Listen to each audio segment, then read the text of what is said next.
রাজধানীর ১৩ আসন মোহাম্মদপুরে আমরা যেমন দৃশ্য দেখতে পাচ্ছি, যৌথ বাহিনীর মহড়া নির্বাচনে সাধারণ জনগণের গণতন্ত্র অধিকার ভোটকে ফিরিয়ে দিতে এবং তাদের অংশগ্রহণে উদ্বুদ্ধ করতেই আমরা যৌথ বাহিনীর এই বিশেষ অভিযান দেখতে পাচ্ছি। কালের কণ্ঠ থেকে আপনাদের সাথে সরাসরি যুক্ত রয়েছে আমি ইকলাসুর রহমান। আপনারা নিশ্চয়ই দেখতে পাচ্ছেন যৌথ বাহিনীর মহড়া, যেখানে 4 স্তরের আইন শৃঙ্খলা রক্ষাকারী বাহিনী তারা একত্রিত হয়ে মোহাম্মদপুর এলাকায় মহড়া দিচ্ছেন। সেই দৃশ্য দেখতে পাচ্ছি।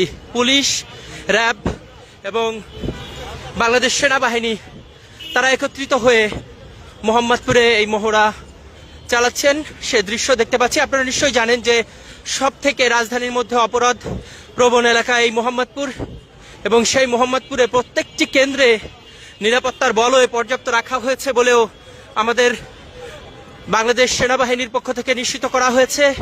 পর্যাপ্ত পরিমাণের আইন শৃঙ্খলা রক্ষাকারী বাহিনী নিয়োজিত রাখা হবে, সেই কথাই কিছুক্ষণ আগে আমাদেরকে বলা হয়েছে। এবং আপনারা এটি নিশ্চয়ই জানেন যে দীর্ঘ 1 বছর যাবৎ সব থেকে বেশি অপরাধ প্রবণ হিসেবে চিহ্নিত হয়েছে এই মোহাম্মদপুর।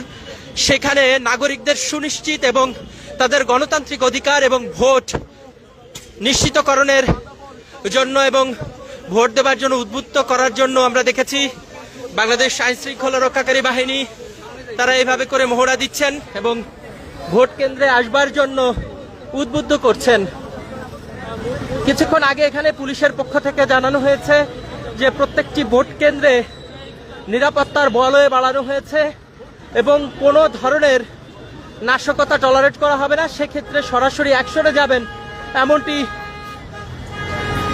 জানানো হয়েছে। এবং এই মহড়াই জানান দেয় কতটা নিরাপত্তা নিয়ে এবারের নির্বাচনে নেমেছে এবং আইন শৃঙ্খলা রক্ষাকারী বাহিনীর যে স্ট্রাইকিং ফোর্স সেটি বাড়ানো হয়েছে। আমরা সেই দৃশ্য কিন্তু ইতিমধ্যে দেখতে পাচ্ছি।